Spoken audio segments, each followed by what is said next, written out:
Lijepi pozdrav. Muškarci, prenosim jednu istinitu priču, a s njome i važnu poruku i poziv za vas. Kao posrednik za upoznavanje i dating coach konstantno dolazim s mnogim ženama i muškarcima u razgovor i u suradnju na ovu temu. I ljudi s kojima surađujem i koje dovodim do tog ispunjenja željenog cilja su ljudi koji ostanu zauvijek u mom životu, jednostavno ostanemo povezani. I tako mi se nedavno javila klijentica koju sam prošle godine upoznala s njezinim sadašnjim zaručnikom. Naime, bliži se njihova godišnjica i ovim putem im želim sretnu godišnjicu na relaciji Srbija-Njemačka. Podsjetila me na jednu veliku stvar i rekla sam ovo vam moram reći. Naime, kad smo objavile njezin oglas, a njega prilažemo ovdje, to je povijesni oglas, čovjek koji se prvi javio, kako sam objavila oglas, te čovjek se naprosto odmah javio. Dakle, to je bilo kratko javljanje u prve 3 minute od objave oglasa. I taj čovjek u početku nije izgledao kao srodna duša za ovu ženu, kao potencijalno savršen meč. No sjećam se i neću to nikad zaboraviti, da sam javila ovoj ženi tko se prvi javio i ona je rekla toga želim upoznati. Zato jer je on djelovao iz srca. Upoznala sam je s tim čovjekom 26.8.2024. godine. Ovo snimam 27.7.2025. kada oni pripremaju dokumentaciju za vjenčanje. U čemu je štos? Kasnije smo pričali o tome više puta. Dakle, čovjek je djelovao iz srca i sada želim to dokazati, želim to produbiti i želim vam prenijeti poruku kako i vi možete djelovati iz srca, to jest provjerite koliko uopće djelujete iz srca, koliko u ljubavi uopće slušate srce. Znači, čovjek je čuo riječi, između ostalog bilo je i rečenica da kada je u ljubavi muškarac je njezin centar svijeta. Ovo je moja klijentica sama tražila da te riječi uđu u video i to je doista tako. Kad je čovjek to čuo, emociju koju je osjetio nije mogao zanemariti, to je bila toplina, to je bila sreća, to je bio poziv na akciju. I on je djelovao odmah. Da je stao i rekao ček da još malo promislim, on bi sam sebi srušio samopouzdanje, emocije u tijelu bi se promijenile, on se ne bi nikad javio na taj oglas, nikad ne bi upoznao ovu ženu i nikad ne bi bio u sretnoj ljubavi kao što je sada, a oni su doista jako sretan par.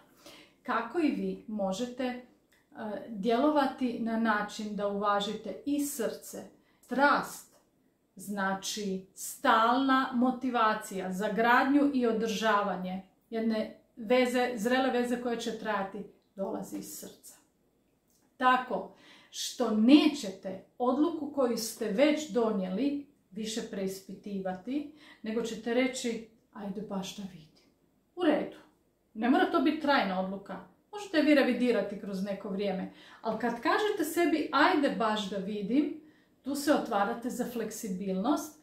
Emocije u tijelu više nisu napete, više nisu kao da vi nešto morate, više nisu nelagodne, nego to je poziv na igru. Ajde baš da vidim, idemo upoznati jednu novu dušu, što tu loše može biti, što se može lošeg dogoditi.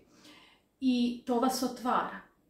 A kada vi kažete ček, ovo ne može biti. Kao nigdje nema žene koja traži srodnu dušu, koja je spremna ovako otvoriti srce i sad se tu odjednom nudi, to mora da je neka varka. Iz tih misli, emocije koje se u tijelu javljaju su takve da je vaša akcija nikakva. To jest ne znate što ćete, pa onda nećete ništa.